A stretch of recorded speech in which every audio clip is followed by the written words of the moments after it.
34.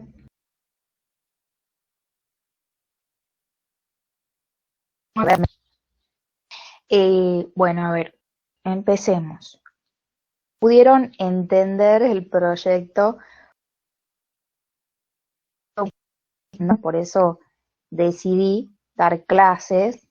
¿Se entendió la base, o sea, la esencia del proyecto?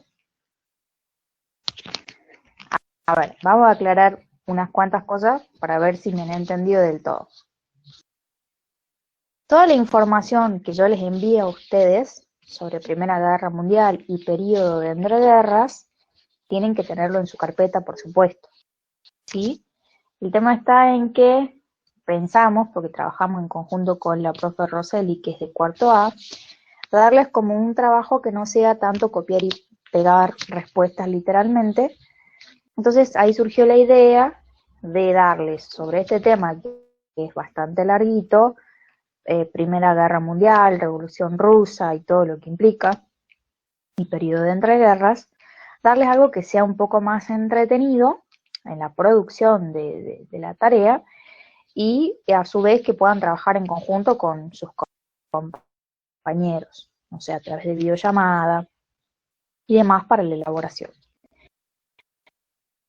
Entonces surge hagan un formato de un diario, podía ser, en realidad ustedes podían elegir el formato, podía ser un diario, no sé, podía ser un video simulando ser un noticiero de la época, podían simular, no sé, una radio, hacer un programa radial de la época.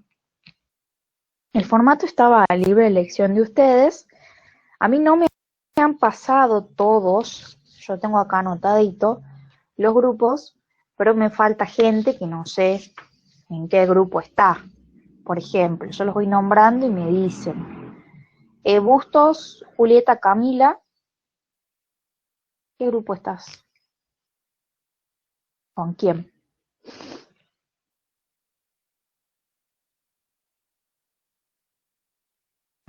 ¿Con Asís? Perfecto.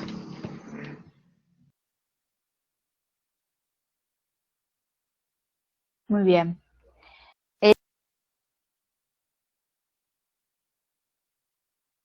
Elías, pero de él no tengo en qué grupo participa. Perfecto, ya te anoto ahora. Espíndola, Antonella, tampoco. Si escuchan que los, por favor, me dicen, profe, acá estoy. Rodríguez Gonzalo, tampoco, no sé en qué grupo estará. Ruiz, Tania, tampoco. Son las personas que me faltan.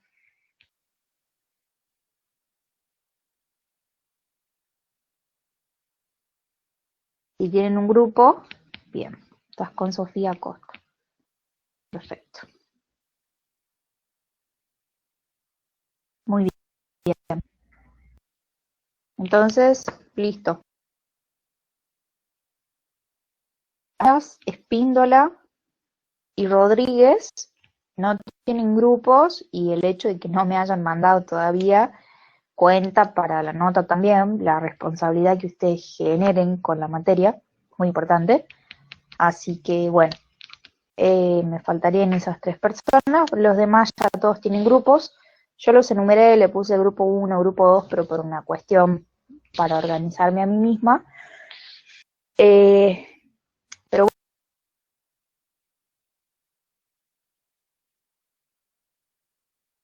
bueno, en general el material eligió un blog. Ya han elegido con qué van a trabajar, o sea, con qué aplicación. Por eso van a aplicar, no sé, van a utilizar Word, van a utilizar otra aplicación. Yo les había pasado la opción de Genially, que está muy bueno, es como para crear un blog y es súper completo y no es difícil de utilizar. Por ahí eso no me han explicado mucho. Desde Word, buenísimo. Bueno, ustedes elijan eso, no hay ningún problema, pero quería que quede como la esencia del trabajo.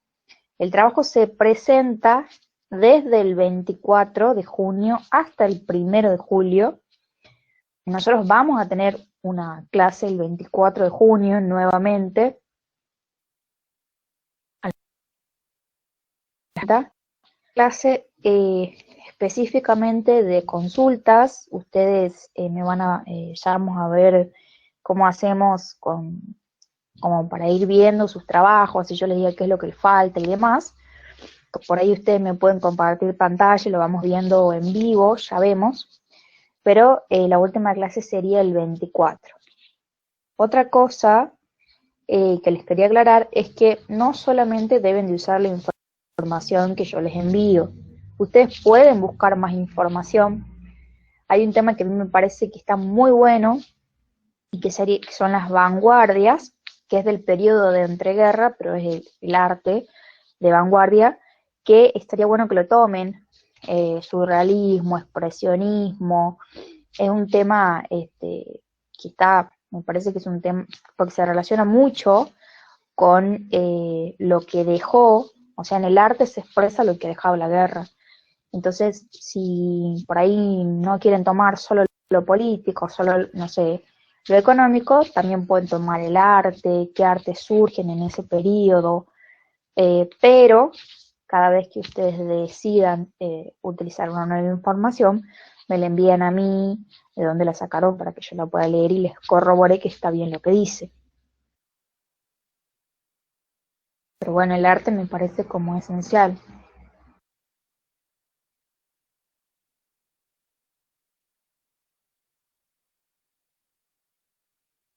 Hay otra cosa,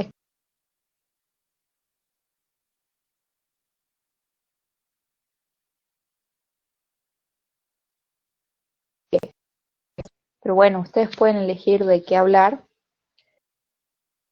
toda la información de las guerras o alguna en específico.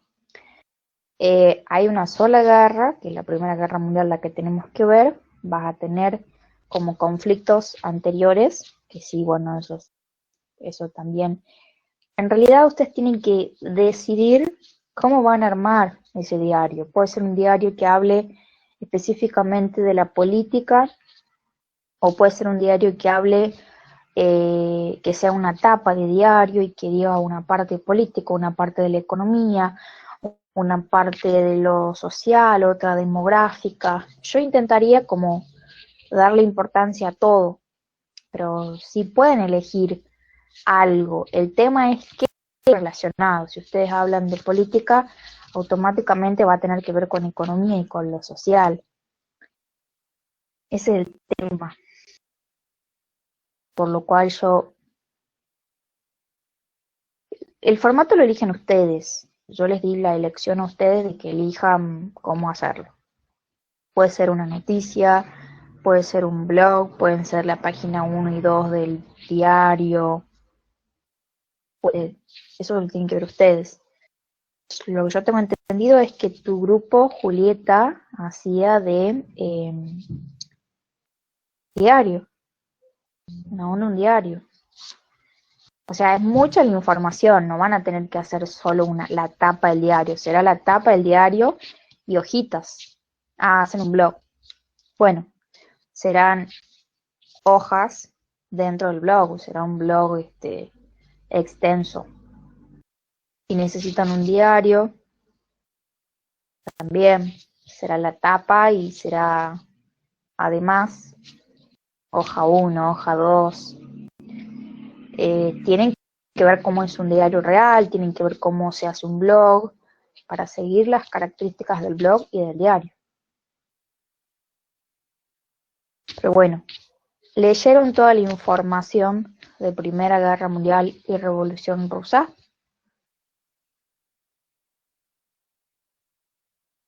¿Y qué tal? ¿Está complicada?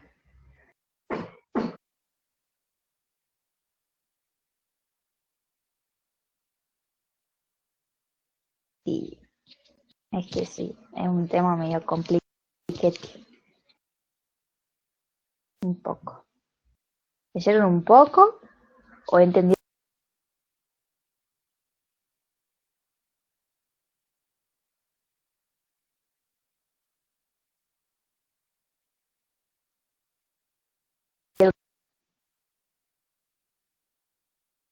Es muy extenso, sí, bueno, es todo un periodo. Esto lo veríamos todo el tiempo, ¿no? que le dimos para hacer esta actividad, todo el tiempo que usaríamos en clase para explicarlo al tema, de hecho. Eh, es extenso, sí. Es un tema hermoso, pero bueno, tenés el conflicto de los Balcanes, conflicto marroquí, uff, tantas cosas. Hola, ¿cómo estás, Melanie?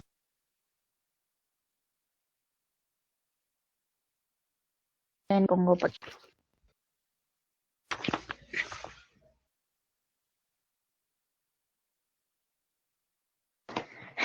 soy muy mala en historia. No, ¿por qué? ¿Por qué sos mala? No, la historia, lo que pasa es que a los textos hay que leerlos más de una vez. Hola Sofía, hola Julieta. Hay que leerlos más de una vez como para entenderlos. Eso es una realidad. Y por ahí uno se quiere entender todo ya y no se puede. Son conflictos larguísimos y que han marcado lo que sucede hoy en día. Yo les había pedido a ustedes, de dudas, para que yo les arme un power. No me llegó ni una duda, pero bueno, supongo que dudas hay. Entonces yo les armé un power de Primera Guerra Mundial y de Revolución Rusa. No me dejó terminar el guiso. Y bueno, terminalo ahora, come ahora, no hay problema. Estás en tu casa, no te puedo decir nada. Mientras me escuches, vos seguís comiendo. Eh, Dios mío, esta gente. Bueno, no recibí ninguna duda, sí, entonces digo, bueno, o han entendido todo o no han entendido nada. Por supuesto que yo creo que han entendido todo, pero igual hice un power explicando, les voy a explicar punto por punto, así que les recomendaría que tomen nota, ¿sí? Porque les va a servir para esclarecer muchos sucesos que son medio compliquetis. Pero bueno, si estamos listos, empezamos porque es larguito. Eh, pueden seguir comiendo su guiso, no sé, lo que quieran. No se duerman, nada más, por favor, les suplico. Eh, y bueno, saben que yo cuando comparta pantalla no voy a poder ver su chat. Entonces voy a ir entrando y saliendo como hacíamos la vez pasada. Pero en el caso de que no me escuchen o que algo esté sucediendo, una sola persona activa el micrófono y me avisa, ¿sí? Profe, no se le escucha, profe, baje un cambio, está muy acelerada, hablando muy rápido. Como te digo, no me digan así, no me digan baje un cambio, pero díganme, profe, está hablando medio rapidito, o lo que ustedes quieran. Pero en el caso de que no entiendan, ¿sí?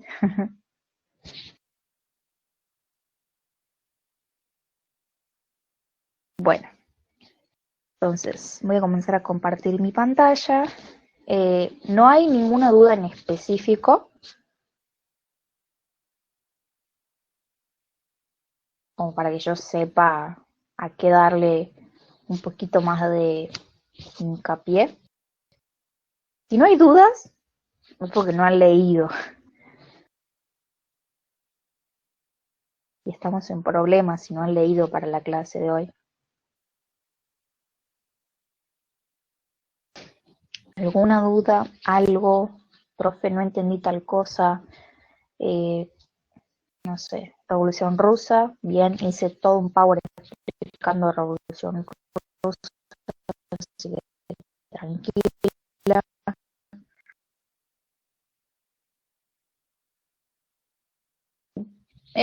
¿Cómo haría? ¿Viste el diario? Ahora se me escucha bien. Qué raro. ¿Y profe qué? No entiendo. Bueno, que me escuchan. Bueno, seguramente se están viendo a ustedes en pantalla, pero es porque no sé por qué no puedo compartir la pantalla solo lo que yo quiero. Bueno, eh, tenés que hacer el diario que compra tu papá, tu abuelo, que alguien alguna vez, o has visto alguna vez un diario. El diario consta de diferentes partes. Tiene la portada y de ahí tiene las demás hojas. La portada cuenta con un título, un epígrafe. Bueno, tenés que ir armando así. Vas a hacer una portada. La portada te muestra un pantallazo de lo que vas a leer. Por ejemplo, en la portada puedes decir Alemania tomó Alsacia y Lorena, y después cuando hablas en las otras hojas del diario, explayas y explicas por qué tomó Alsacia y Lorena, por qué es tan importante Alsacia y Lorena, por la situación estratégica en la que se encuentra. Otra cosa que puedes poner de título en el diario es, no sé, la gente se expresa y explicas en las hojas dentro del diario, por ejemplo, cómo a través del expresionismo la gente muestra lo que dejó la guerra en ellos. ¿Se entiende la idea? Tienen que simular que es un diario.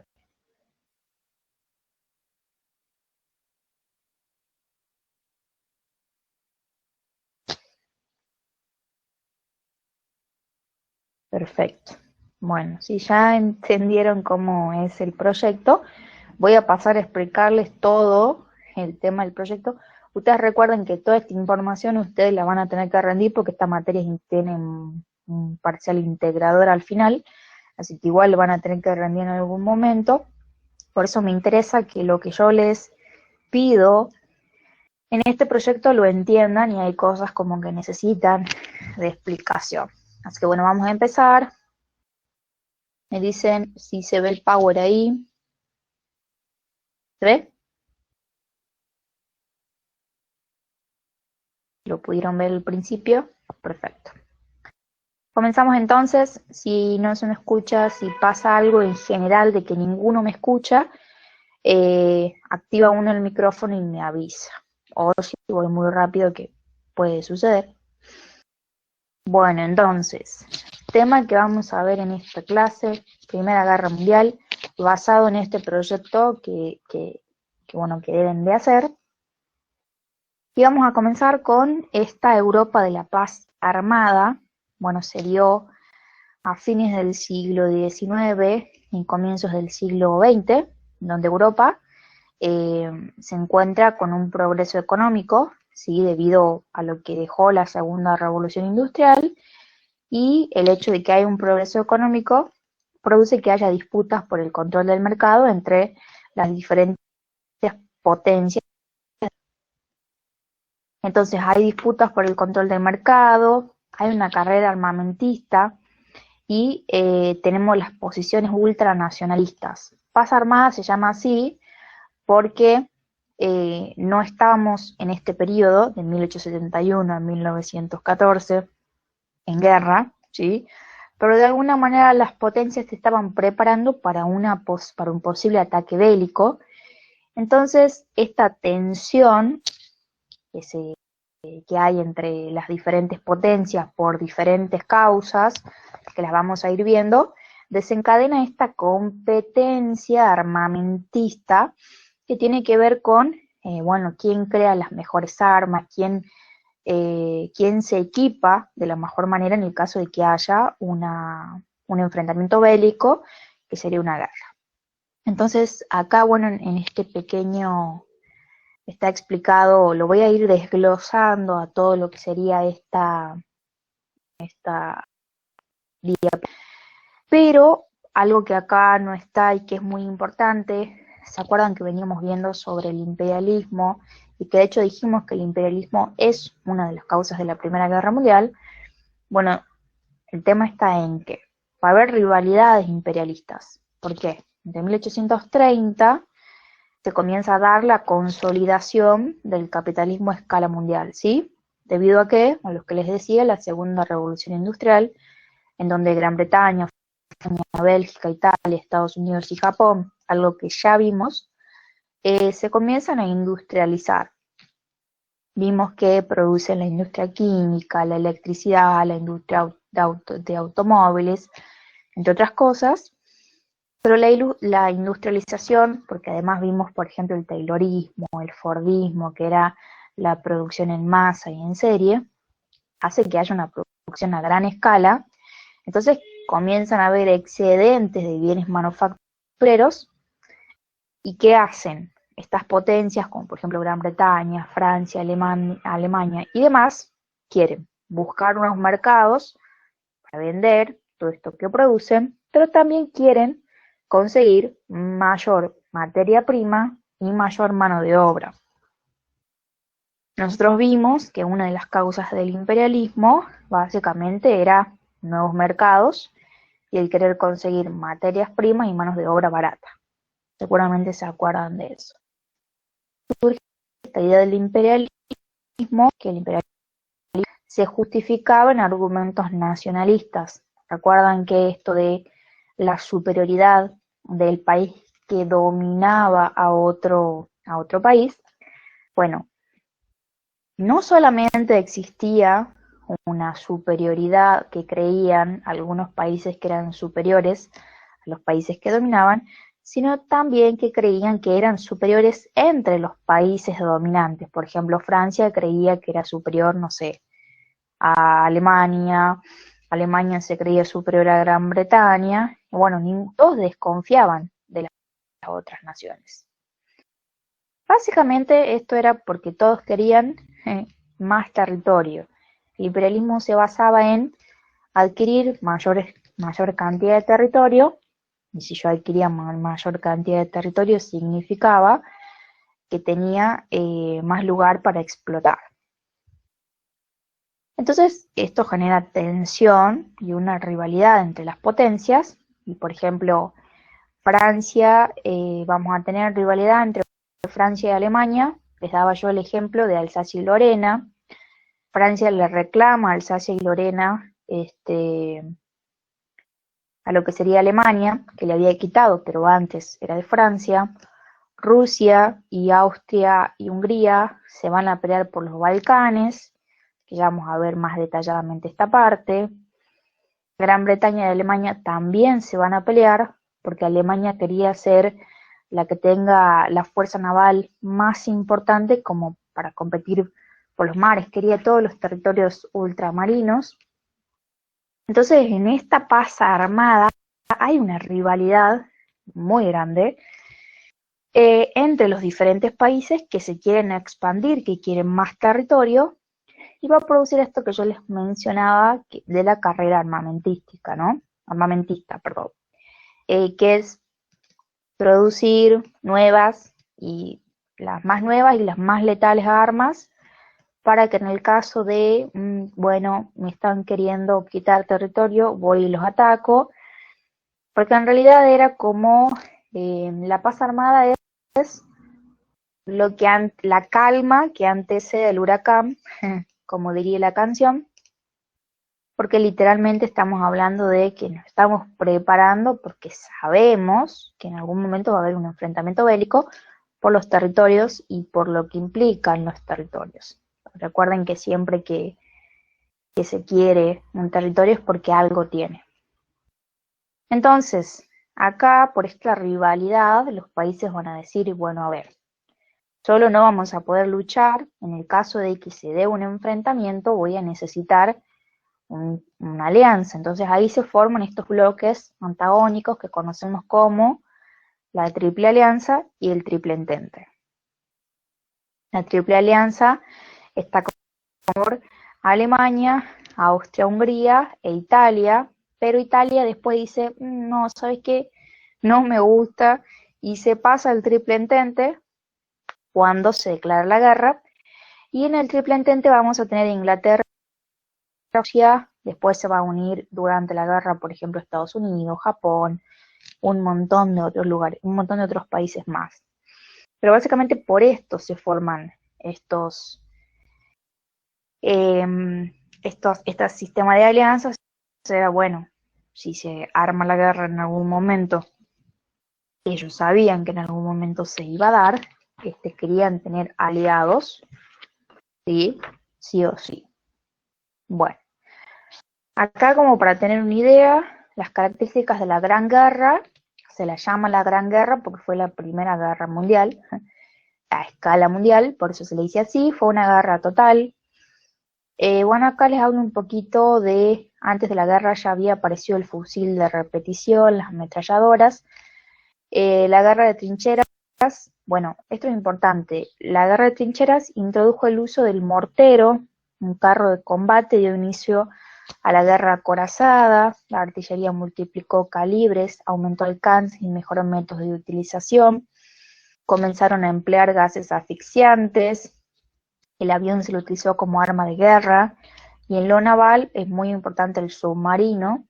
Básicamente lo que quiero que vean acá es cómo en esta guerra hay un avance desde la perspectiva armamentista, en donde, por ejemplo, en la guerra de trincheras, vamos a ver una foto más adelante, el que se atrinchera, el que está en trinchera está como en un búnker, pero que no está abajo de la tierra, tiene como un zócalo, sobre la tierra hay como un agujero, que está todo protegido, pero que puede salir, ya la van a ver en la foto y seguro la entienden mejor, y les voy a dar como un ejemplo de la realidad para que así la entiendan, pero la guerra de trincheras fue una parte de lo que se introdujo nuevo en esta Primera Guerra Mundial.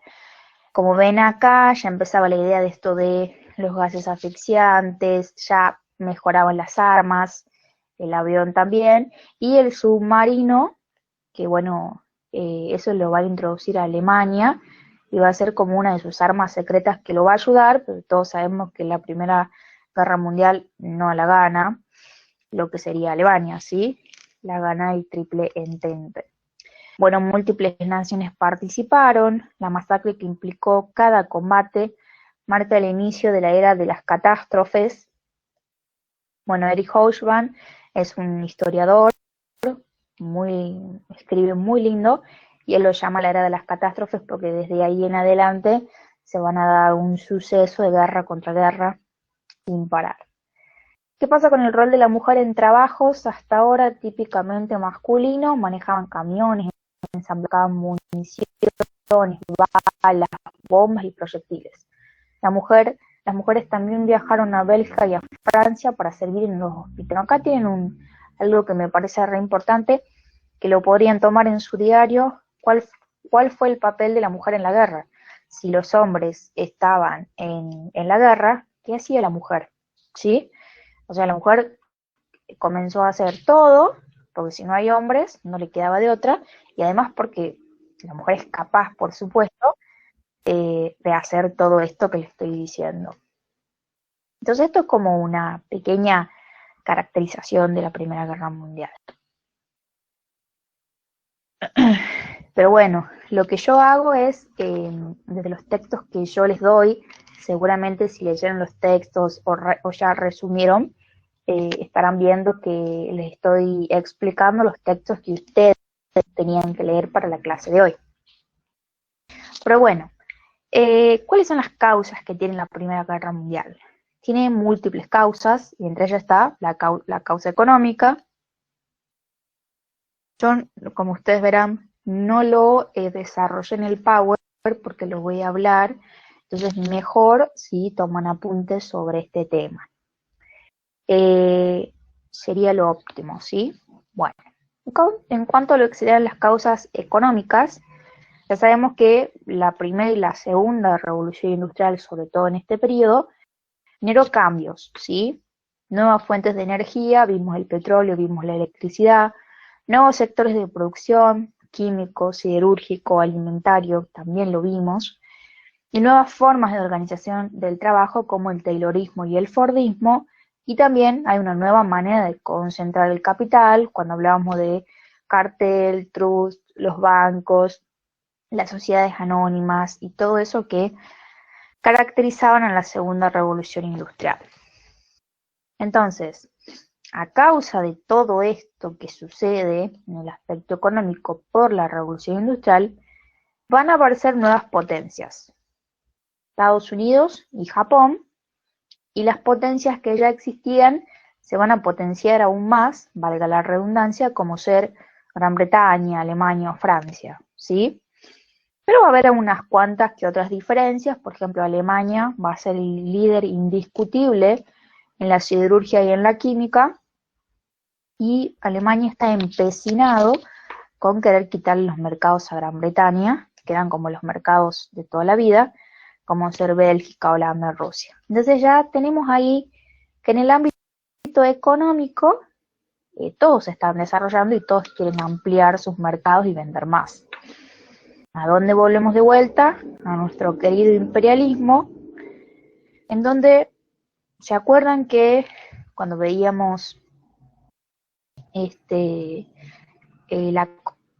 cuando veíamos lo que sería la conferencia de Berlín y demás, que Alemania, que Otto von Bismarck, como que quería agarrar territorios porque al último había llegado y quería más territorios. Bueno, es básicamente lo que Alemania quería. Sobre todo quería posesiones ultramarinas. En el Togo y Camerún le interesaba mucho lo que es África. ¿Y quiénes eran los que tenían mayor cantidad de territorio? Gran Bretaña y Francia. Entonces les quería quitar, de hecho lo va a hacer. Bueno, pero sin duda, una de las problemáticas que va a ser la antesala, el antecedente de la Primera Guerra Mundial, es Marruecos, ¿sí? Tenemos la primera crisis marroquí y la segunda crisis marroquí. Tenemos las crisis marroquíes, ¿sí? Son las disputas imperialistas. Todos queremos este territorio, ¿cómo hacemos? Entonces, va a haber la primera crisis, 1904 a 1906, por pretensión de Francia. Bueno, Francia quería crear un protectorado en Marruecos, ¿sí? Entonces Alemania se opone, España también se opone. ¿Por qué se oponen? No se oponen porque les interesa a la gente que vive ahí, sino que Alemania se impone porque quería frenar la expansión de Francia y obtener territorios, en este caso, y España también estaba interesado en la zona, quería aumentar su territorio. Entonces, ¿qué hace en el caso de Inglaterra? Bueno, Inglaterra dice, está bien, genera un protectorado Francia, pero no intentes quitarme más Egipto, porque es como que entre todos se querían quitar los territorios que tenían mayor materia prima, mayor mano de obra. Entonces, en este caso que Francia quiere crear un protectorado en Marruecos, Alemania dice no, España dice que no, Inglaterra dice, bueno, créalo, pero no te metas más en mis asuntos con Egipto. Y bueno, resulta que Francia resuelve este problema con España porque lo deja actuar en el aspecto del mercado, en una pequeña parte del territorio de Marruecos. Entonces como que se queda tranquila. No así Alemania, ¿sí? Alemania no va a querer y se vuelve, entre comillas, como un garante de la independencia de los gobiernos locales, o sea, de los gobiernos marroquíes, frente a las pretensiones imperialistas de Francia. Por supuesto que esto es una mentira, porque si Francia no hubiese tomado Marruecos, Alemania lo hubiese tomado. Y bueno, vamos a tener en 1906 la conferencia de Algeciras, que alivia transitoriamente este conflicto porque permite la independencia de Marruecos, pero Marruecos seguiría estando bajo la tutela francesa. Esto favoreció el libre comercio con todas las potencias.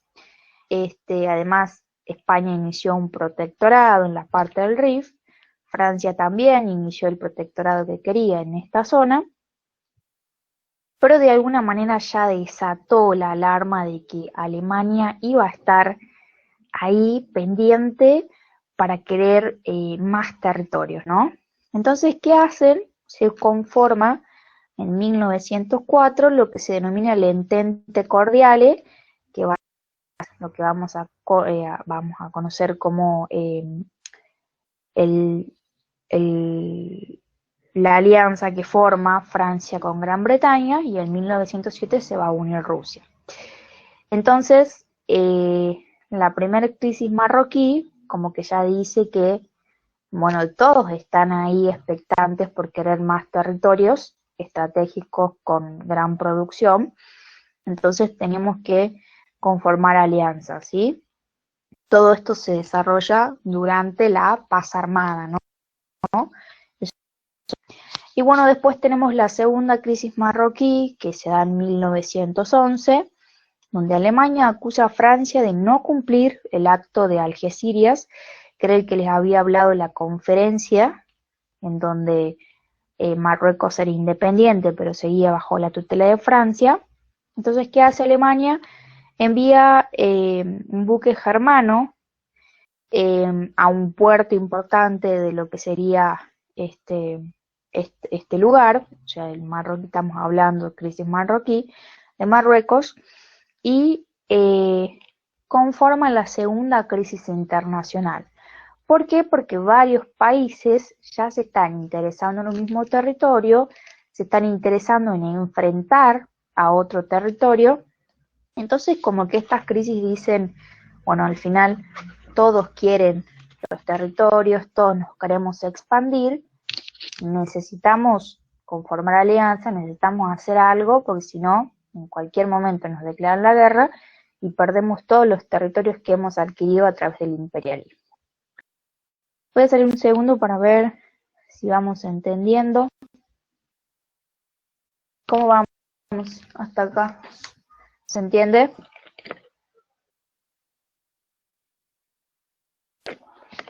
Queda más clarito. Voy a parar también para tomar agua porque voy a hablar como 3 horas. Bien. Si tienen los textos a mano, mejor porque los estoy explicando. Nada, es una forma de decir, no voy a estar 3 horas hablando con ustedes. Che, esto con todo, re literal. Nada. 2 horas y media.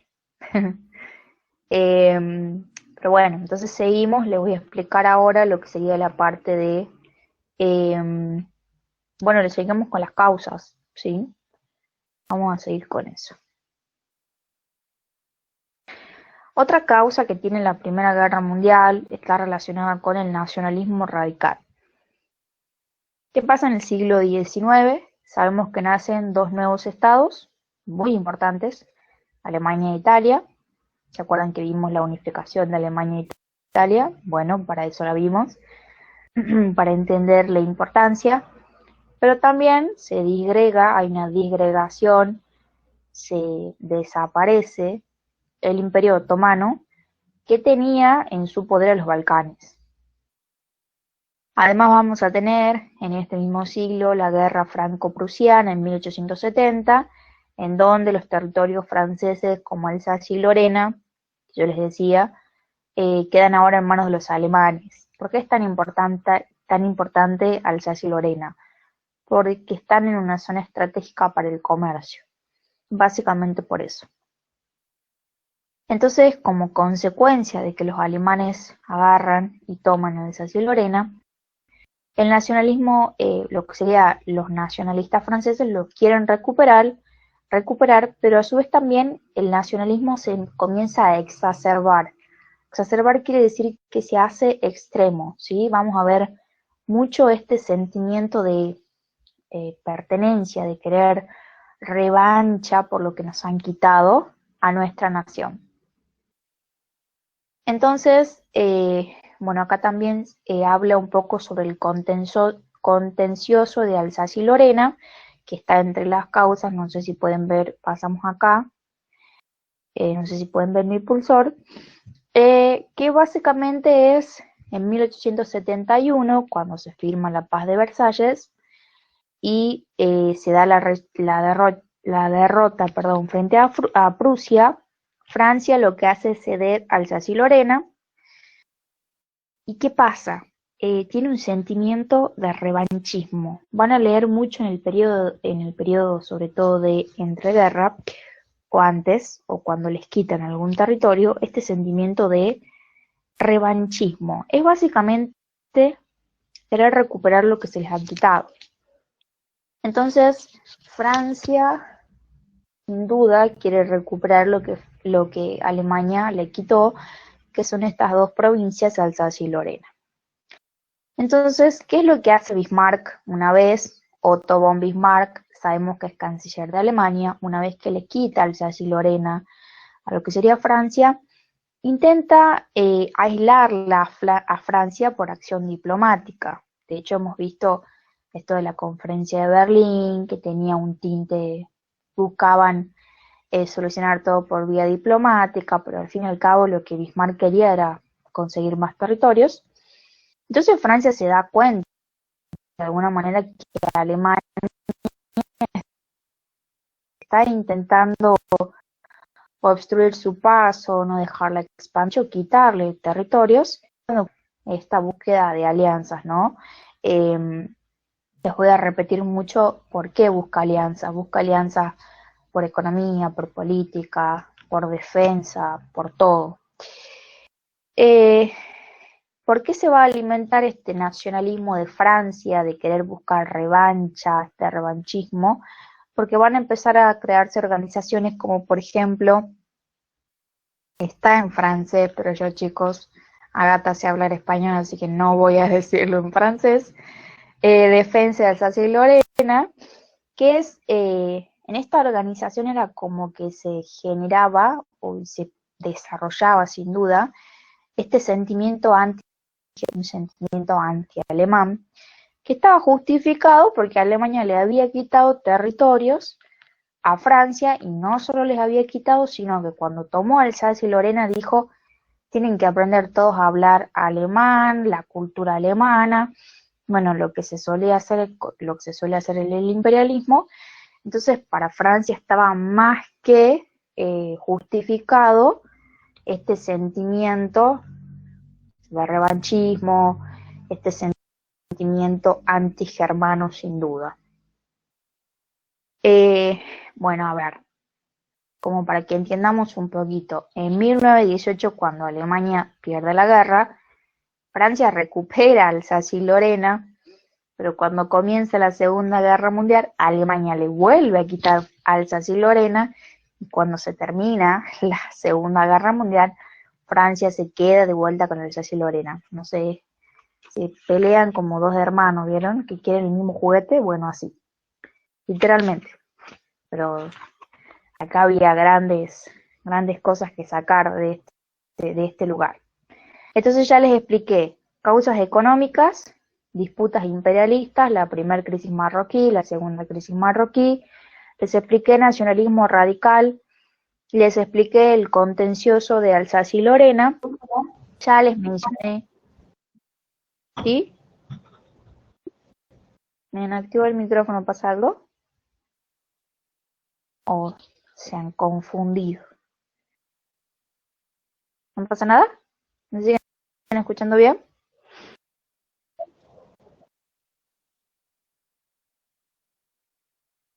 Bueno, entonces apaguen el micrófono, no se olviden, pues si no, ¿o qué quieren decir algo?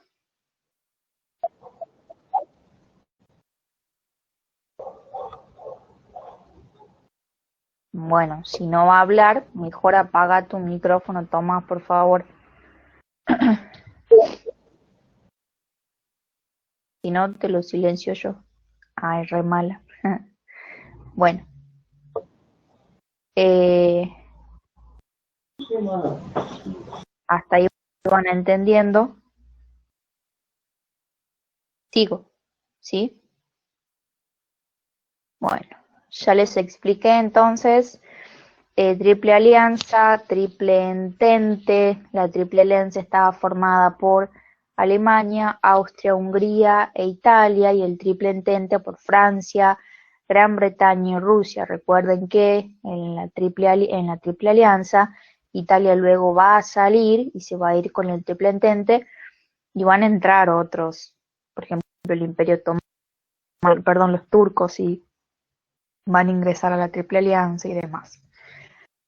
Bueno, ahora un tema que seguro lo han leído y hecho, ¿qué dice señora? Es la crisis balcánica. Es medio complicado, pero lo vamos a llevar. La crisis balcánica se da entre 1906 y 1914. está formada, es un territorio que está formado por diferentes naciones, como ser los serbios, los croatas, búlgaros, romanos, macedonios y albaneses. Primero se encontró dominado por el Medio Oriente, pero desde en el siglo XV por el Imperio Otomano, porque sabemos que el Imperio Otomano genera la caída del Imperio Romano de Oriente. Sin embargo, en el siglo XIX, este Imperio Otomano comienza a decaer y varias de estas naciones que yo les nombré que forman a los Balcanes lograron su independencia. Y bueno, acá tenemos Rusia y Austria-Hungría, las dos van a querer los Balcanes. ¿Por qué quieren los Balcanes? Rusia, porque le va a dar salida al mar, y Austria y Hungría, porque quiere extender sus territorios, ¿sí? Además, bueno, ya vamos a ver cómo Austria y Hungría anexiona Bosnia y Herzegovina. Vamos a ver qué produce aquí, ¿sí? Herzegovina, perdón. Entonces vamos a tener todo esto de que quienes quieren los Balcanes, ¿por qué lo quieren? ¿Sí? Rusia porque quiere salir al mar, Austria-Hungría porque quiere más territorios, ¿sí? Y además porque no quiere que Serbia conforme la Gran Serbia que ya vamos a leer, por eso comienza a anexionar diferentes territorios.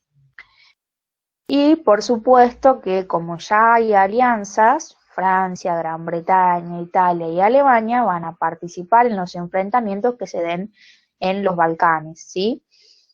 Sin duda. Entonces va a haber dos guerras balcánicas que se da una en 1912 y otra en 1913. En la primera se conforma la Liga Balcánica, formada por Serbia, Bulgaria, Montenegro y Grecia, que están alentados por Rusia, en donde se enfrentaron a los turcos, es decir, al Imperio Otomano, por el control de Macedonia. Todos quieren acá tomar territorios, todos quieren beneficiarse, es más de lo mismo los que le estoy diciendo, ¿sí? ¿Qué sucede acá en la primera guerra balcánica, en la primera crisis balcánica? Pierde el Imperio Otomano y, por ejemplo, Albania, a través del Tratado de Londres y Bucarest, se vuelve independiente. Sin embargo, antes de que se forme esta Liga Balcánica, que yo les mencioné que estaba conformada por diferentes naciones y alentada por Rusia, hay enfrentamientos por los territorios conquistados, en donde Bulgaria se encuentra desfavorecida por la cantidad de territorios que le dan, y por ejemplo a Serbia le van a dar, en realidad Serbia se va a quedar con mayor cantidad de territorio porque quiere conformar lo que sería una gran Serbia. Entonces tenemos Rusia que quiere los Balcanes, Austria-Hungría que quiere los Balcanes, Serbia que los quiere tomar para hacer una gran Serbia. Todos lo quieren por algo, Rusia por la salida al mar, Austria-Hungría por extender sus territorios y demás. Y Bulgaria también, porque también quería extender sus territorios. Entonces, como consecuencia de que a Bulgaria le dan muy pocos territorios, en 1913 hasta el 14 vamos a tener la segunda. Bulgaria es apoyada por Austria, se enfrentó a las otras naciones de la región que estaban lideradas por Serbia, entonces en la segunda crisis balcánica vamos a tener un enfrentamiento entre Bulgaria y lo que sería Serbia, y va a salir derrotada Bulgaria. De hecho, por eso vamos a tener que Serbia, bueno, por supuesto la va a ganar, pero no se siente satisfecha con haber ganado, porque no consiguió la salida al mar y porque quería formar la Gran Serbia y le habían quitado Albania, porque se la había mencionado como, perdón, se la había declarado como independiente por el Tratado de Londres y de Bucarest, y además porque le habían dado a Austria y Hungría Bosnia y Herzegovina en 1908. Entonces estaba ahí totalmente insatisfecha con lo que sucedía, pero bueno, como consecuencia de que va a tener estas crisis balcánicas es que el Imperio Otomano va a perder el dominio y se va a alinear con las potencias enfrentadas a Rusia, Rusia apoyaba a Serbia, que pretendía un estado paneslavo, esto yo decía la Gran Serbia, y va a haber más enfrentamientos con el Imperio Otomano y Austria y Hungría. Las crisis balcánicas es, nos queremos quedar con los Balcanes porque tienen algo que yo necesito, Rusia lo quiere, Austria y Hungría, Serbia, Bulgaria, entonces vamos a tener ahí primero que se quieren independizar, se quieren sacar el Imperio Otomano, que serían los turcos. Cuando lo logran, aparece Serbia, aparece Bulgaria, Rusia, por la gran importancia que tenían estos territorios, para lo que les podían servir económicamente, políticamente. Era un lugar además estratégico. Ustedes cada vez que vean que países están peleando por un mismo lugar, sucede que tenemos que algo tiene ese lugar. Es estratégico, políticamente, económicamente, tiene materia prima, tiene oro, ¿sí? Siempre es por algo. Bueno, ya les expliqué un poco de los de las alianzas militares y me quedaría el conflicto de Polonia. En cuanto a Polonia, fue del Congreso de Viena, que se da en 1815, que seguramente lo vieron el año pasado, el Congreso de Viena, se quería volver a cómo estaba antes el mapa, antes de que Napoleón se expandiera y tomara territorios. Sin embargo, a Polonia, con el Congreso de Viena en 1815, la dividen. Le dan un pedazo de Polonia a Rusia, otro a Austria y otro a Prusia.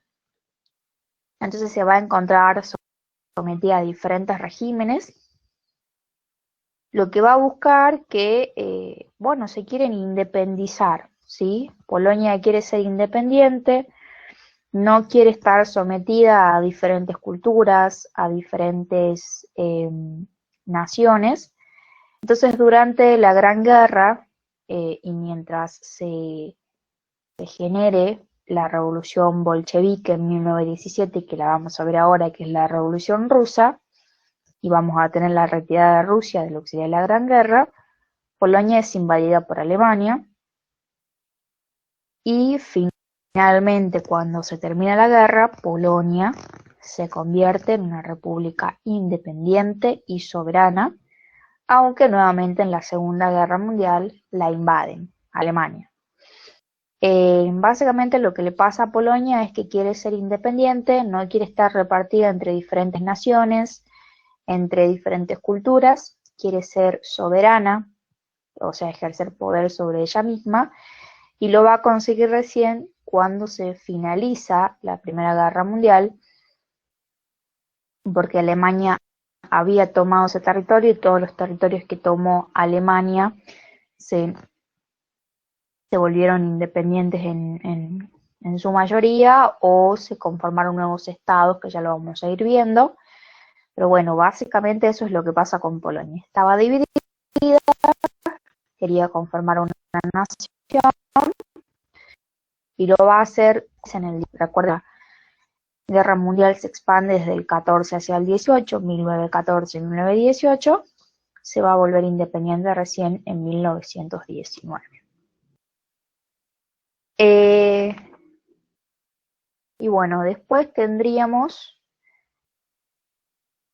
lo que sería el tema del asesinato del archiduque Francisco Fernando, que va a ser, por ahí ustedes cuando escuchan cuál es la causa de la Primera Guerra Mundial, por ahí les es más fácil saber cuál es la causa de la Segunda Guerra Mundial, no tanto de la primera, pero no es solo que lo matan al archiduque Francisco Fernando, sino que es todo esto que les estoy explicando. Económicamente, causada por la Segunda Revolución Industrial, por el imperialismo, por este nacionalismo exacerbado, radical que hay, por diferentes territorios, por eso dice crisis marroquí, crisis balcánica, bueno, Polonia también es un territorio,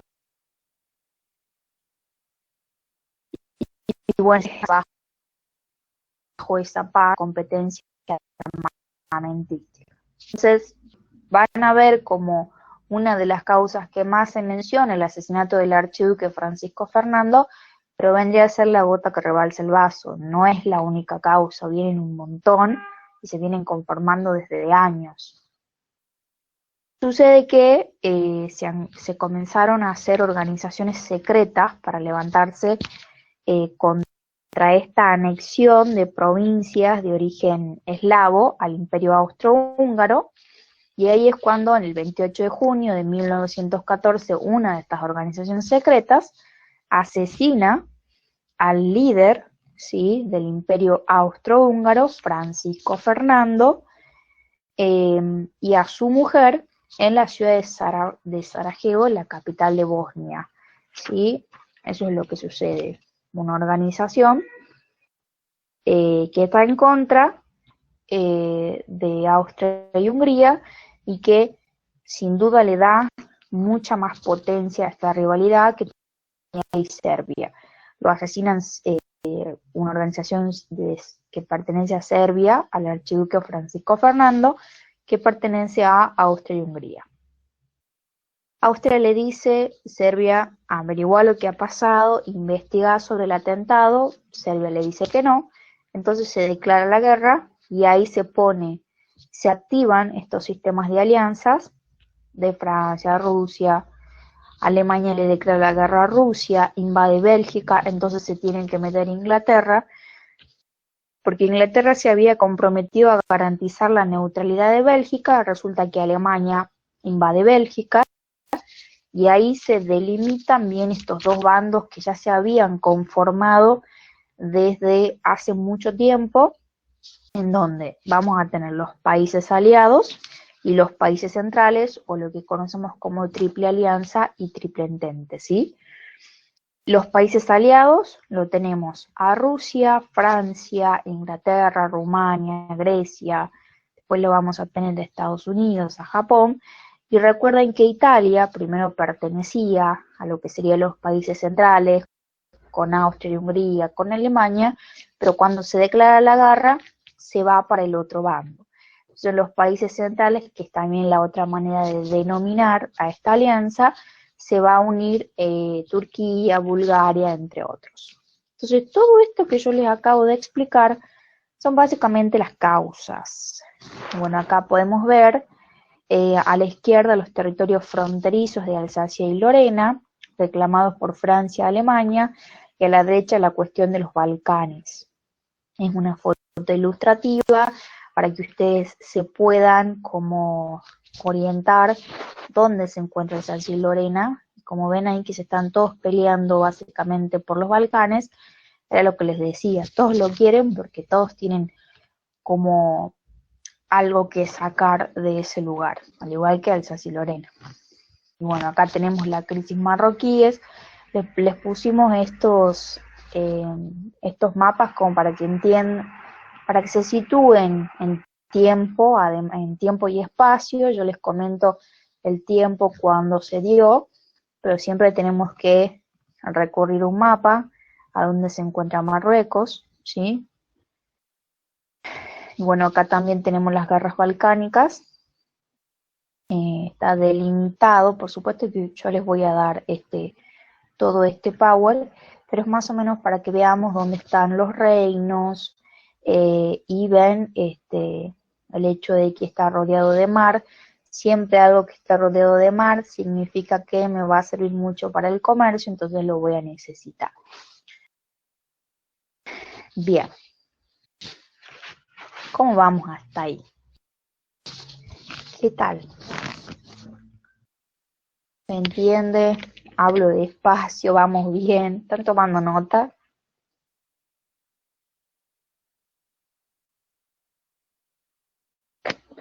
Perfecto. Recuerden que yo también paro para tomar un poquito de agua. Hoy le estoy hablando a una computadora, como una loca, literalmente. Sí, se van a mantener neutrales. De hecho, ya vamos a ver cómo España tiene consecuencias favorables de no pertenecer a la Primera Guerra Mundial, porque va a vender materia prima, porque, claro, no se destruye, entonces todos los países que están destruidos, ¿a quién van a ir a comprar? A España, a Portugal, a Argentina. De hecho, se remil beneficia después de lo que sería la Primera Guerra Mundial, porque vende lo que necesita. ¿Qué es lo que necesita un país que acaba de los países, perdón, que acaban de finalizar la guerra? Necesitan sí o sí comida, es lo único que les importa. Y todos estos países le van a entregar. Entonces España, Portugal, Argentina, Brasil, se re benefician de ser neutrales, económicamente hablando, ¿no? Después, en cuanto a política, Argentina la van a dejar de lado, ya vamos a ver un poco qué pasa con Argentina, pero la dejan un poco de lado porque dicen, bueno, vos mirá, vos no has ido de ningún lado. De hecho, cuando quiere ingresar, no en la primera, pero sí en la segunda, en la primera recuerden que lo tenemos Hipólito Yrigoyen como presidente, pero en la segunda cuando quiere ingresar, ya casi al final, al igual que Estados Unidos, pero bueno, no somos Estados Unidos, le dicen que no. Entonces, políticamente, una vez que los países que han estado en guerra ya terminan con esa crisis con esa crisis que genera la economía de posguerra y se pueden ordenar económicamente hablando, a todos estos países que han sido neutrales le cierran barreras políticas, económicas, no le dan préstamos ni nada. Entonces, como que ser neutral tiene sus beneficios pero sus contras. Bueno, vamos a seguir entonces. Vuelvo a poner mi Power. Acá vamos a tener qué pasa con esta guerra, porque la Primera Guerra Mundial, al igual que la Segunda, es una guerra que tiene diferentes etapas, o sea, no siempre se desarrolló de la misma manera, y eso lo vamos a ver acá sin duda. A ver, antes de comenzar a nombrar las etapas, siempre tienen que recordar que hay dos frentes que se están enfrentando en esta guerra, o sea, cómo se da el enfrentamiento en tierra. Desde el enfrentamiento desde el frente occidental, que básicamente Francia va a ser súper atacada en la Primera Guerra Mundial, también lo va a hacer en la Segunda, y desde el frente oriental vamos a tener a Polonia y a Rusia, que van a ser como los territorios, si los tomabas, era como que ya estás más cerca de ganar sin duda la guerra. También hay otros frentes en los cuales se combate, el territorio del Imperio Otomano y los Balcanes, el frente alpino, donde ahí más que nada se enfrentaban Italia y los países centrales, y el frente del Pacífico, donde vamos a tener acá Japón y Alemania que se van a estar sin duda ahí enfrentando, y Alemania va a sacar este as sobre la manga que son los submarinos. Pero bueno, expliquemos un poquito las etapas. La guerra de movimientos se da en 1914. En el frente occidental, lo que hace Alemania es invadir Bélgica, invade Francia a través de Bélgica. Por supuesto que si invade Francia, ya invadió Bélgica. Y se da la primera batalla del Marne. El Marne es, por acá va a estar el dibujito, acá, que está a 40 kilómetros solamente de París, está muy cerca de la capital francesa, entonces era una batalla sin duda importante, y este señor, Joffre, va a ser quien va a detener las tropas alemanas, ¿sí? En el frente oriental vamos a tener el ejército ruso, fue derrotado por las tropas alemanas. Entonces, como que comienza, al igual que la Segunda Guerra Mundial, como ganando territorio de Alemania sin duda.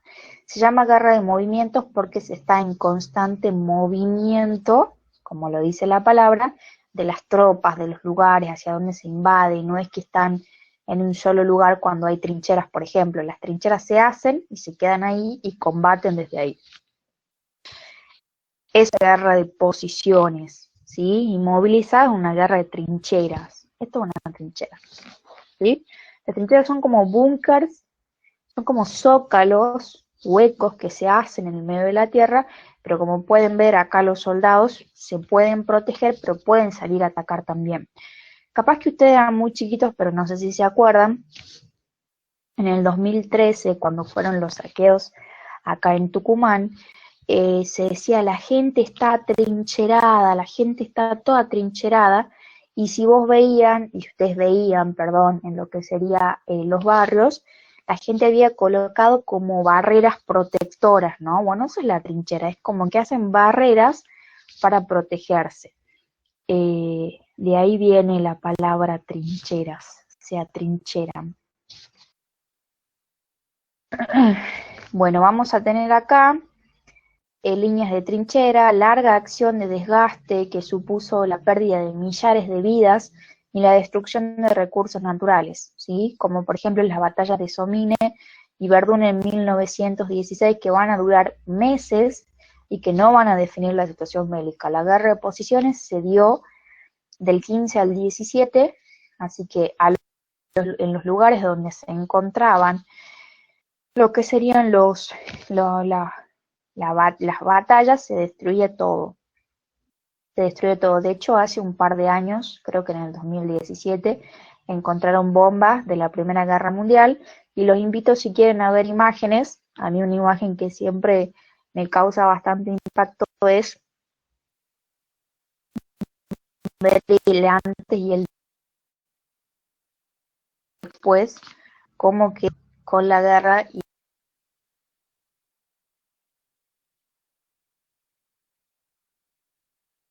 una destrucción total, y bueno, a lo largo de los años, pero hasta el día de hoy siguen encontrando de la Primera y de la Segunda Guerra Mundial bombas y demás. Fue, sin duda fue muy, muy grande lo que sucedió. Bueno, entonces tuvimos la guerra de movimientos, la guerra de posiciones. La de movimiento es en constante movimiento lo que serían los ejércitos. La guerra de posiciones se atrincheran, se inmovilizan, y ahí es donde combaten. Y la guerra en el mar, ¿sí? Se va a dar de 1915 al 17. Fuerzas navales alemanas y británicas se van a enfrentar. Vamos a tener acá la derrota alemana en la batalla de las Islas Malvinas en 1914, etapa de bloqueo y contrabloqueo en el Mar Norte. En el Mar Báltico va a asegurar la supremacía británica, y acá lo que hace Alemania es declarar la guerra submarina, que es lo que decía el hecho de que Alemania saca este as sin dudas que tenía, porque bueno, era una herramienta importante para este periodo y para ganar la guerra, aunque no la ganan, pero bueno, lo tenían. Esto es lo de esta carrera armamentista que yo les digo constantemente. Cómo se habían equipado, se habían equipado súper bien, sin duda, los dos bandos. Pero una guerra no se va a ganar solamente por lo que poseen como ejército y demás, sino que se gana por la estrategia, y sin duda las estrategias que realiza Inglaterra y demás son mucho mejores que las de Alemania. Alemania siempre empieza como que parece que va a ganar y termina perdiendo. Pero bueno, no se justifica, ninguna guerra debería existir, pero bueno, ya pasaron y las tenemos que estudiar para que no sucedan de vuelta. Y la última etapa va a ser nuevamente una guerra de movimientos en el 1918. Alemania ataca a los buques enemigos y esto afecta intereses norteamericanos. ¿Por qué? Porque no permite el desplazamiento de los barcos mercantes que abastecían, no permite que estos barcos que heredaban materia prima o las armas necesarias para los aliados lleguen, porque en cuanto venían llegando de Estados Unidos, los atacaban. Entonces acá entra este señor que yo digo siempre termina bien parado, que es Estados Unidos. Entra al fin de la guerra, entra en 1917, pero sin embargo sale muy beneficiado, a pesar de haber entrado ya sabían que iban a ganar.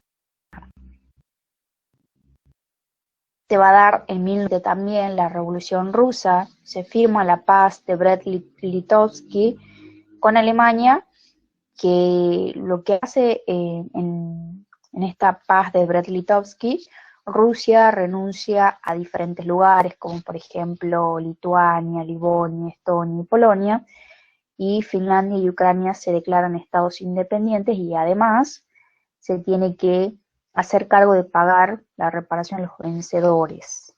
Pero bueno, esta paz de Brest-Litovsk cambió el curso de la guerra. En 1918, Alemania estaba dominando el frente oriental, pero sin embargo la guerra se definía en el frente occidental, ¿sí?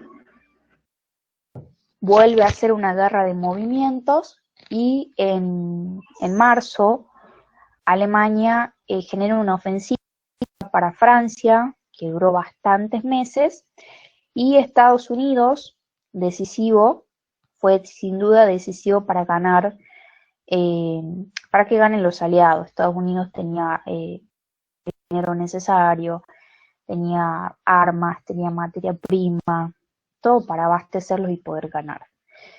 Entonces, el 11 de noviembre de 1918, los alemanes firman el armisticio. Los austríacos son derrotados por Italia en la batalla de Vittorio Veneto y se rindieron.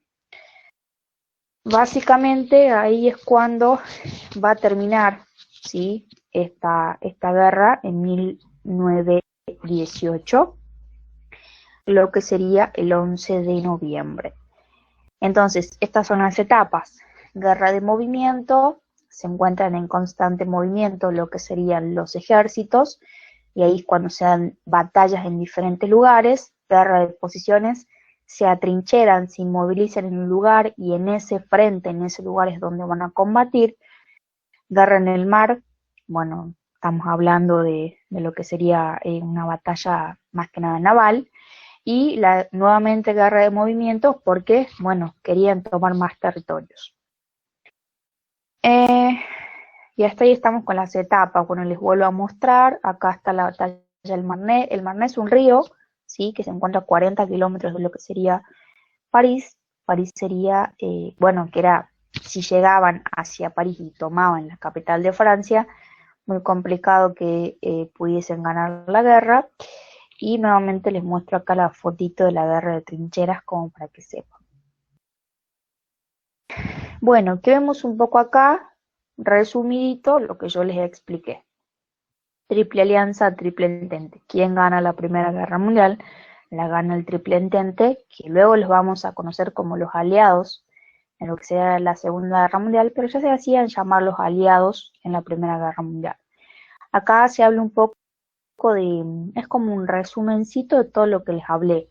¿Por quién está conformada la Triple Alianza? Austria-Hungría, Alemania, Italia. Recuerden que Italia luego se va a pasar para el Triple Entente cuando comienza la guerra. O sea, Italia pertenecía a la Triple Alianza, pero durante la guerra se pasa al Triple Entente.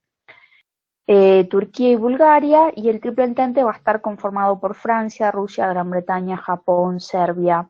También vamos a tener a Grecia, Estados Unidos, recuerden. Y acá es un repasito de estas fases. Lo que está determinado acá son como las batallas más importantes. En la guerra de movimientos, la batalla de Marne, la batalla de Tannenberg, en lo que sería, por eso les hablo de dos frentes. El frente es donde se está combatiendo. Y la guerra de posiciones, trinchera, acá les hablo de la batalla de Verdún, Somme, bueno, Galicia, que también era un lugar que querían mucho los alemanes, y es la guerra submarina, que es la batalla de Jutlandia entre Alemania y Gran Bretaña. Es muy decisivo el año 1917 porque vamos a tener la Revolución Rusa y porque entra Estados Unidos en la guerra. Ya vamos a ver por qué es tan decisiva la Revolución Rusa en la Primera Guerra Mundial, pero Estados Unidos es súper decisivo para que gane el Triple Entente, más que nada por los beneficios o por cómo puede equipar o ayudar a lo que sería el Triple Entente. Y bueno, hacia el fin de la guerra, lo que les acabo de hablar, firma del armisticio y el Tratado de Brest-Litovsk, y de ahí ya pasaríamos directo, bueno, acá es como, esto es un mapa de cómo quedaría el territorio después de la Primera Guerra Mundial. Vamos a ver cómo va a ir cambiando, siempre cambia. ¿Y cuáles serían las consecuencias? Pero antes de las consecuencias que hagamos los tratados para finalizar la Primera Guerra Mundial, quiero saber cómo vamos. ¿Entendió todas las etapas y por qué tienen diferentes nombres? ¿Está tomando nota o ninguno está tomando nota?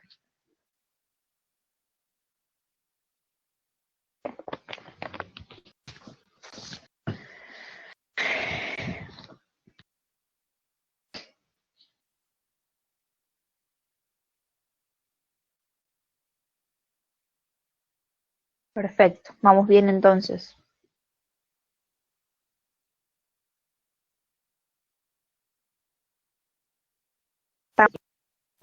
Por lo que sería, estamos por terminar la Primera Guerra Mundial y nos quedaría Revolución Rusa.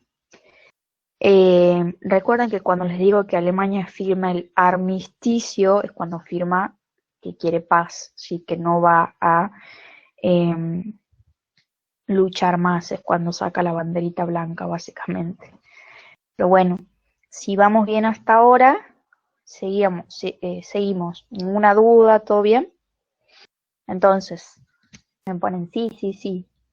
Espero que se saque el proyecto, ¿no? Bueno, estamos bien de tiempo, así que vamos a seguir. Espero que estén viendo esto. Se ha trabado. Están viendo en pantalla las consecuencias, como que se ha trabado. Yo veo que está trabado. ¿Ustedes han visto consecuencias?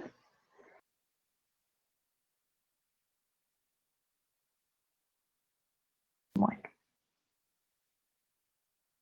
Les voy a explicar ahora entonces lo que son las consecuencias que tiene en los diferentes aspectos la Primera Guerra Mundial, demográfica. Recuerden que cuando hablamos de demografía hablamos de población. Ahí les dejo las cifras de las cantidades de fallecidos, inválidos, viudas y huérfanos. Los aliados perdieron 5 millones de personas y las potencias centrales perdieron 4 millones. Y el hecho de que haya muerto tanta gente, por supuesto que la gente que va es la gente joven, sobre todo envejece mucho la población de Europa. Cuando suceda la Segunda Guerra Mundial se va a envejecer aún más, y de hecho, hasta el día de hoy, Europa sigue siendo una población envejecida, y es algo que trae de años atrás, sobre todo por estos sucesos por la Primera y la Segunda Guerra. En cuanto a lo que serían las consecuencias económicas, vamos a hablar de esto que yo les decía, destruían el lugar en donde luchaban, ¿sí? Entonces se va a destruir la materia prima. Los más afectados son Francia, Bélgica, Rusia, Italia y Austria, por el hecho de cómo han destruido sus territorios y todo lo que conlleva el territorio. Los campos de cultivo, los ferrocarriles, los puentes, las carreteras, la infraestructura, barcos, fábricas, maquinaria, ciudades y pueblos van a ser sin duda arrasados por esta gran guerra. Pero también la riqueza de los países se va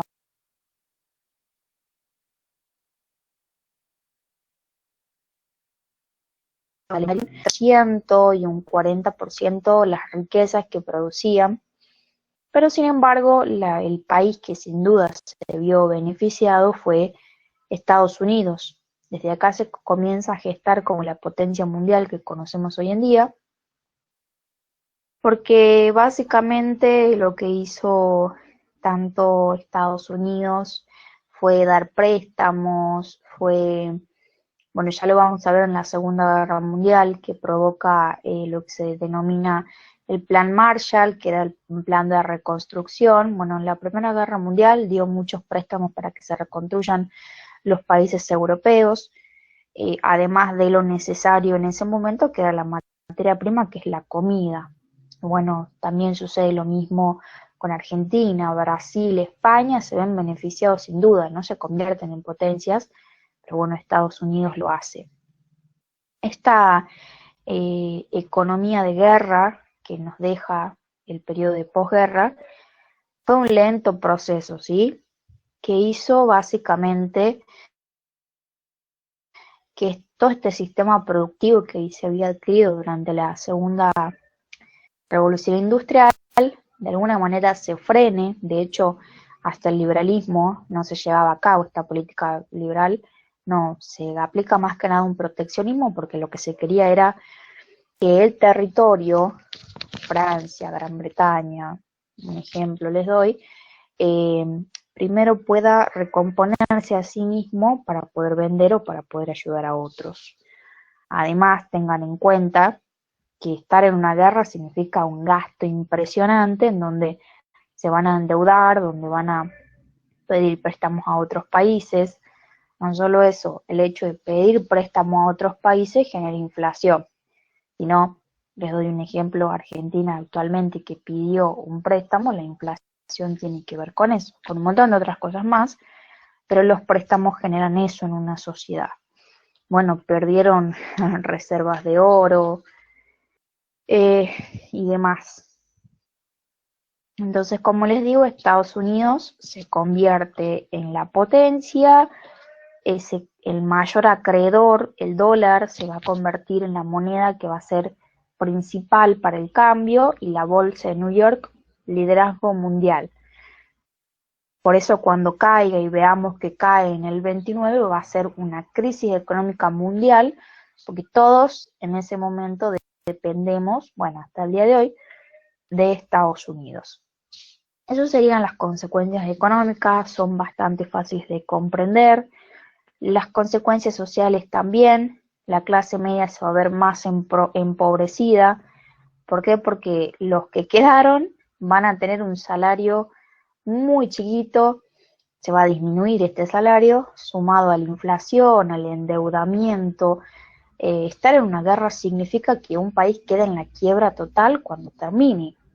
Gane o no, es un país que se va a encontrar afectado sin duda. Y bueno, también vamos a tener que la guerra, si bien la Revolución Rusa se dio durante la guerra, se da en el 17, la guerra terminó en el 18, esto que hacen los bolcheviques, que ya vamos a ver, tuvo como repercusión y eco en diferentes lugares de Europa, por lo cual se van a producir huelgas de la masa obrera. Pero Alemania va a ser uno de los países que más va a tener crisis y agitación social. ¿Por qué? Porque cuando Alemania firma el Tratado de Versalles, tiene que indemnizar, ahora lo vemos igual al Tratado de Versalles, tiene que indemnizar a todos los ganadores. Así que imagínense cómo va a quedar Alemania económicamente hablando, y acá es cuando se comienza a conformar este nacionalismo. Vieron que yo les hablé sobre el revanchismo. Bueno, esto de querer revancha, los alemanes van a comenzar a conformar, por supuesto, que desde la política, esta idea de que su nación ha sido atacada y que deben tomar revancha, que esto lo vamos a ver muy marcado con Hitler, cuando asumen el 33, cómo el Tratado de Versalles generó este revanchismo, porque en la época de posguerra vamos a tener apaciguamiento y revanchismo. El apaciguamiento son los países que se encuentran, no sé, que ganaron o que perdieron, pero que quieren reconstruirse y que quieren generar la paz, y revanchismo, los países que perdieron y que quieren sin duda ganar y adquirir más de lo que han perdido. Y bueno, en cuanto a lo que serían las consecuencias políticas, el imperio austrohúngaro, el imperio alemán, Turquía y Rusia van a desaparecer como imperio y se van a formar repúblicas. La revolución bolchevique va a dar paso al nacimiento de un Estado comunista, lo cual es muy importante. El imperio austrohúngaro y Rusia perdieron territorios, y acá es cuando se forman nuevos estados. ¿Se acuerdan que se les venía diciendo que el mapa va a cambiar antes de la Primera Guerra Mundial?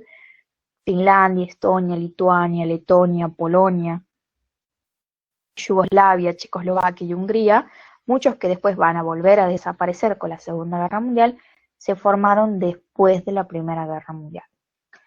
Alemania vuelve a perder Alsacia y Lorena y pierde todos sus territorios marinos.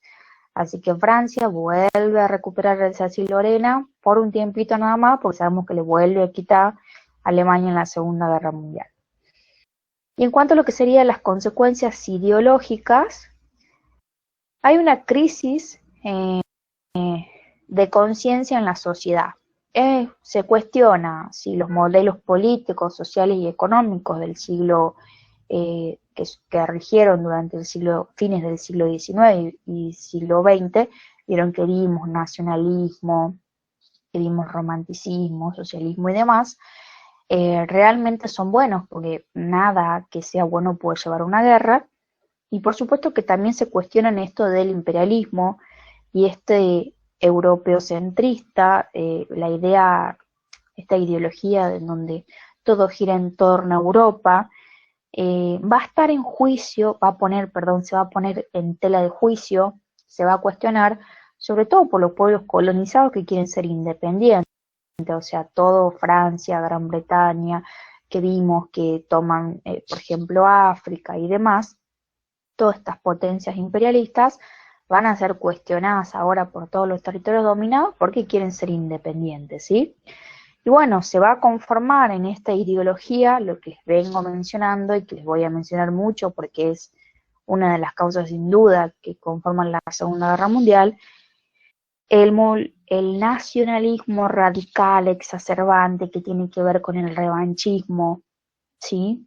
Y bueno, otra de las cosas que sucede en las consecuencias ideológicas es, por ejemplo, que los excombatientes se sienten muy abandonados por el Estado porque son apartados, no tienen reconocimiento. La sociedad por eso se encuentra en crisis de conciencia, no sabe si lo que eligió está bien o está mal. Bueno, esas serían las consecuencias de la Primera Guerra Mundial. ¿Cómo vamos? Yo tengo mi pantalla, ustedes vieron todo el power, ¿verdad? Mi pantalla está, no sé por qué está como, está, no sé cómo se dice, bloqueada, así, no sé. Bueno, hasta ahí vamos entendiendo, así explico rapidito Tratado de Versalles y paso directo a Revolución Rusa, para que no estemos hasta las 5 de la tarde. Bueno, es un tema re largo, chicos. No va quedando ninguna duda hasta ahora.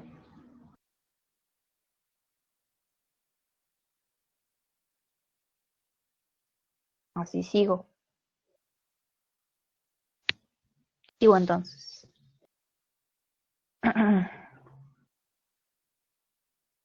Explico rapidito lo que es el tema de los tratados de paz. Cuando se termina la tratados de paz y estos tratados, ¿quién los va a decidir? Estados Unidos, Gran Bretaña y Francia. El Tratado de Versalles pone varias imposiciones territoriales que tienen que ver con ceder territorios a los que han ganado, imposiciones militares. Esta es importante. Abolición del servicio militar obligatorio, reducción del ejército militar alemán, todo esto es para Alemania, ¿no? Desarme vigilado por la Sociedad de las Naciones, prohibición para comprar y fabricar armamentos y la desmilitarización del Rin. El Rin también es un río que es bastante importante, que Alemania no quiere perder por nada en el mundo por los recursos que tiene. También tenemos imposiciones económicas. La imposición económica es además de cederle a Alsacia y Lorena nuevamente a Francia, pagar, indemnizar a los vencedores, y las imposiciones sobre lo que sería el imperio colonial y el comercio tiene que ver con, bueno, Alemania le va a dar todas las posesiones ultramarinas, lo que serían los aliados, y la mayor parte de su marina mercante también la va a ceder. Así que como pueden ver, el Tratado de Versalles es un tratado que va a generar en la sociedad alemana, en la política sobre todo alemana, esto de, y bueno, la conformación de este revanchismo, este nacionalismo, sin dudas. Bueno, acá tenemos la desembarcación, la desmembración, perdón, de los imperios europeos tras la Primera Guerra Mundial, que es lo que sucede en el mapa europeo, que es lo que les digo, que tenemos que tener bien marcado cómo va cambiando, cómo es antes, cómo es después de la Primera Guerra Mundial. Y acá tenemos antes de la Primera Guerra Mundial y después de la Primera Guerra Mundial. No solo se firma el Tratado de Versalles, se firma un tratado, por ejemplo, de Saint-Germain, donde Austria se separa de Hungría y se crea Yugoslavia y Checoslovaquia. Tenemos tratado, bueno, son varios, pero el más importante y el que tienen que saber bien es el Tratado de Versalles y el de Saint-Germain también, porque forma Yugoslavia y Checoslovaquia, que van a ser centros después complicados para la Segunda Guerra Mundial. Algo que les nombré y que me parece importante que lo hablemos son las sociedades de naciones. Las sociedades de naciones es lo que después vamos a conocer como la ONU, que es la Sociedad de las Naciones Unidas. Se la reemplaza recién en 1946, pero esta Sociedad de Naciones ya se crea después de la Primera Guerra Mundial, y lo que va a buscar básicamente es todo esto: seguridad colectiva de los conflictos nacionales, sobre todo del armamento, llega a ingresar, y al final en el 33, cuando asume Hitler agarra y sale, y ahí es cuando se va a comenzar a crear el clima para comenzar la Segunda Guerra Mundial. Pero la Sociedad de las Naciones no va a servir, y por qué no fracasa en esta búsqueda de paz, porque Estados Unidos no ingresa, porque justo cambian de presidente. En vez de ganar Wilson, que es el que crea la Sociedad de Naciones, gana Harding, que es un republicano que dice que no quería estar dentro de esto.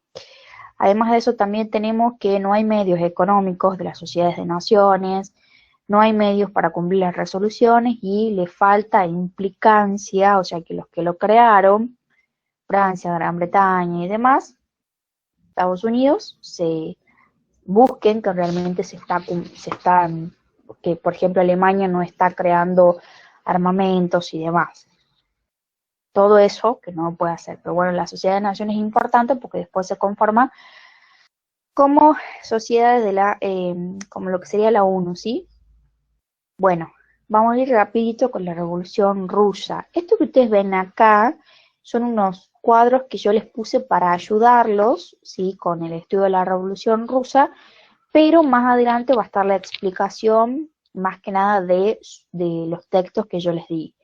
Lo que tenemos que saber es la Rusia zarista, que viene de zar, ¿sí?, que era un régimen semifeudal, había una monarquía absoluta. Si hablamos de un régimen, semifeudal, estamos hablando de una aristocracia latifundista, hablamos de que el que tiene tierras es el que tiene el dinero, el poder. Por ende hay una sociedad que está estratificada, arriba están los que tienen dinero, la nobleza, y abajo están los campesinos, que son pobres, ¿sí? Y el proletariado, la prole, vendría a ser la masa trabajadora. Durante la Rusia zarista se va a haber una guerra rusa-japonesa, donde va a ser, bueno, acá vamos a tener un enfrentamiento. De hecho la pierden, y bueno, ya comienza a generar como un malestar en la sociedad. Y en la Primera Guerra Mundial lo que querían era que haya paz, y comienza a haber estas revueltas populares. Puse varias cosas acá también.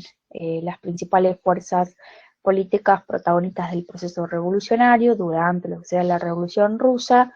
tenemos ideología liberal, socialista, marxista, más o menos vimos algo nosotros, qué es una ideología liberal, qué es una ideología socialista, y en el caso de lo que sería la ideología marxista, es en la que yo voy a hacer más hincapié, porque hablamos por un lado de mencheviques y bolcheviques, que van a ser los que se van a enfrentar en esta revolución, porque van a tener como diferencias, ¿sí? No quieren lo mismo, quieren una revolución, pero no de la misma manera. Entonces, acá es cuando vemos la diferencia. Por ejemplo, los mencheviques quieren finalizar la guerra y crear una asamblea constituyente, y la colectivización, que todo sea de todo, y los bolcheviques con Lenin, que es una figura muy importante, quieren la paz inmediata, o sea, quieren que Rusia salga de la guerra, que de hecho lo va a hacer, quieren dictadura del proletariado, quieren que el proletariado sea el que lleve a cabo el Estado, todo el poder para los soviets, ya vemos que son los soviets, y también querían la colectivización. Esto es como para ayudarlos a ustedes, pero en realidad todo esto que les voy a explicar ahora son los textos que les di. Se divide en varias partes. Primero vamos a tener la revolución de 1905, los primeros decenios del siglo XX, el problema de la tierra. ¿Se acuerdan que les decía que era esto que dice acá? Régimen semifeudal. Bueno, está relacionado con la tierra. Los campesinos eran la gran mayoría de la población, vivían en la miseria, la nobleza concentraba la mayor parte de los bienes. La clase obrera era muy reducida porque el desarrollo industrial era muy lento. Tenían una industrialización súper atrasada para la época, ¿sí? Estamos hablando de que acabamos de tener la segunda revolución industrial en Inglaterra, y acá se seguía labrando la tierra como durante la Edad Media, más o menos. Vamos a tener un régimen autocrático, es decir, que hay una sola persona que toma todas las decisiones, que es el zar Nicolás II. Vamos a tener una rivalidad con Japón, ¿sí? Eso que vieron en el cuadrito por la región de Corea, bueno, se enfrentan, yo les dije que gana Japón, ya comienza como a generar este descontento en la sociedad. Va a haber tensiones que desembocan en San Petersburgo en 1905, un grupo de manifestantes que pedían mayores libertades políticas y económicas, fue reprimido, hay agitación en todo el país, obreros y campesinos formaron organismos revolucionarios de representación popular que son los soviets. Si hablan de revolución rusa, tienen que hablar sí o sí de la conformidad, ¿sí? Porque es la manera de cómo se van estos campesinos a los cuales se les decía Mir durante lo que sería el régimen zarista, cómo se organizan para hacer caerlo, ¿sí? Para que caiga este régimen autocrático. ¿Pasa algo? Que me han activado ahí un micrófono. Bueno, entonces como el zar ve que ya hay todo ya está descontenta toda la sociedad, promete algunas reformas, ¿sí? Convoca un parlamento, que el parlamento ahí se llama la Duma, integrado por representantes de los principales partidos políticos, que es este cuadrito, que yo les dije, que les dejo acá para que ustedes lo lean bien, pero es algo que ya lo vimos, no les va a ser difícil entenderlo. Aunque la Duma tenía poderes limitados, porque quien tomaba nuevamente todas las decisiones era el zar, ¿sí? Entonces se llevó en 1906 por el ministro Stolypin una reforma agraria. La reforma agraria lo único que hizo fue acentuar la diferencia entre el campesino pobre y el rico, porque los ricos comenzaron a tomar, la reforma agraria significaba distribución de tierras, ¿sí? Esto comunales, lo de la comunalización, que tanto se quería y que no se daba. Dividieron las tierras, le dieron mayor cantidad de tierra a algunos campesinos, entonces algunos podían producir mucho y otros se quedaron sin nada. Más descontento social. Desde 1905 se va a ir formando todo esto que va a estallar durante la Primera Guerra Mundial, que es las revoluciones del 17, que son la de febrero y la de octubre. La Revolución de Febrero, la participación en la Primera Guerra Mundial, incrementó el descontento popular, En San Petersburgo, una revuelta de obreros y soldados provocó que abdique el zar, o sea, que el zar deje su trono, ¿sí? Que deje de estar en el poder. Y acá participan dos facciones del Partido Obrero Socialdemócrata, mencheviques. ¿Qué decían los mencheviques? La transformación de Rusia se va a hacer progresivamente con reformas. Y los bolcheviques decían, no, los únicos que tienen que transformar por medio de una revolución este Estado es la clase obrera con los campesinos. Entonces ahí teníamos dos bandos. ¿Quién se iba a hacer cargo de esta revolución? El zar fue reemplazado por dos órganos, los soviets. Hablábamos que los soviets era una organización que estaba conformada por obreros, campesinos y soldados, y además vamos a tener un gobierno provisional, ¿sí? Estaba presidido por el aristócrata Lvov, y era como que ahí tenían diferentes perspectivas, ¿sí?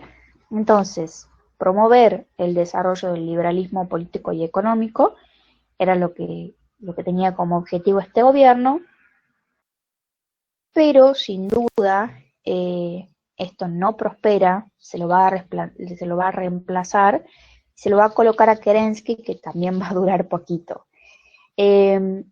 La sociedad estaba explotada, había mucha gente pobre, mucha gente con hambre, mucha gente cansada de la guerra, porque la guerra producía más hambre, entonces demandas de pan, pan y tierra. Paz por la que termine la guerra, pan porque tenían hambre y tierra porque se encontraba solo en unos cuantos. Entonces, en septiembre, el general Kornilov intenta un golpe de Estado, pero fracasa, y era tan débil este gobierno provisional conformado por los soviets y lo que sería el gobierno provisional, que los soviets, guiados por los bolcheviques y su líder, que es Lenin, ganaron protagonismo. Entonces, yo alguna vez les pregunto, ¿quién llevó a cabo la revolución rusa? Había dos grupos, ¿sí? Dos facciones del Partido Obrero Socialdemócrata, mencheviques y bolcheviques, pero los que la llevan a cabo son los bolcheviques, los que querían cambiar todo con la clase obrera y con los campesinos, ¿sí?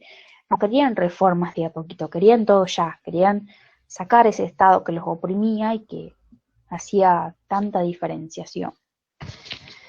Entonces, la revolución tenemos en febrero, toman los bolcheviques con Lenin, ¿sí? Toman lo que sería el gobierno, y el presidente del Soviet de Petrógrado, León Trotsky, seguramente lo han escuchado este nombre, organizó la insurrección.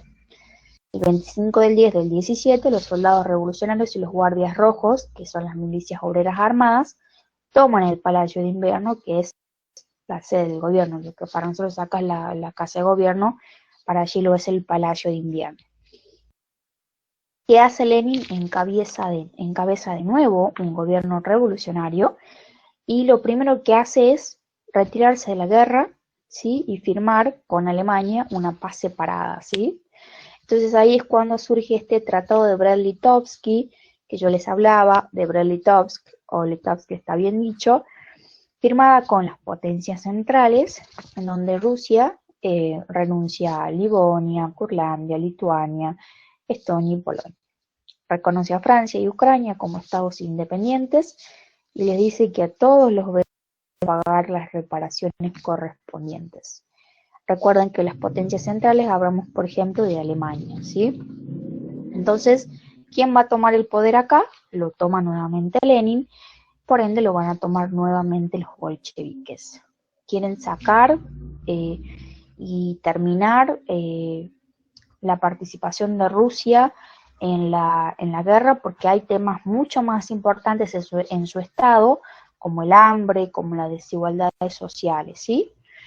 Y acá es cuando se forma la NEP, que es la nueva política económica, que es lo que recuerdan que yo les decía, comunalización. Bueno, quieren que todo sea para todos. Entonces, expropió grandes tierras a los terratenientes, toma tierras de los que tenían muchas y se las va a fragmentar entre los campesinos, ¿sí? Bueno, va a tener la institución del control obrero en las fábricas, vamos a tener el derecho de autonomía, a todos los pueblos que vivían en el territorio ruso. Por supuesto que se quiere que avance industrialmente lo que sería Rusia. Aumentó por esto, por supuesto que si vos a un terrateniente le quitas tierra, o a un campesino rico, o a un burgués le quitas algo de valor, se van a estar en contra. Y en el 18 vamos a tener una guerra civil entre el ejército blanco, que son generales del ejército zarista como Kornilov, y el ejército rojo, que son los bolcheviques. Es como esto de mencheviques y bolcheviques, y se instauró un comunismo de guerra. Quiere decir que la centralización de las decisiones que se centralizan las decisiones económicas, se cosechas, revisar es como se revisa todo lo que se cosecha. Y se Profe, disculpe, tenemos clase de geografía dentro de un rato. estatizaron las industrias, llegue a menos personas, no sé, las comidas, por eso habla de cosechas.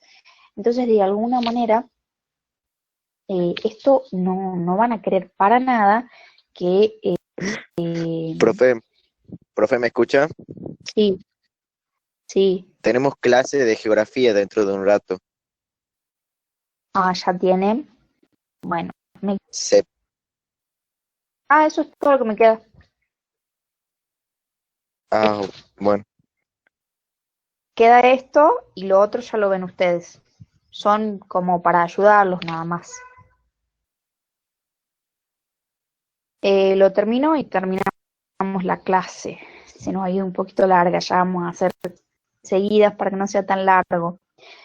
Se suponía que hoy no tenían clase de geografía porque yo hablé con su profe.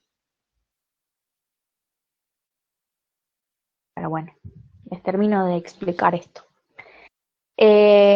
Entonces, como se estatiza, se centraliza y la economía no se está moviendo, se instaura el NEP, que es el Estado el que planifica la economía, pero se permitía cierta iniciativa privada. O sea, el Estado se va a meter en todos los asuntos de la economía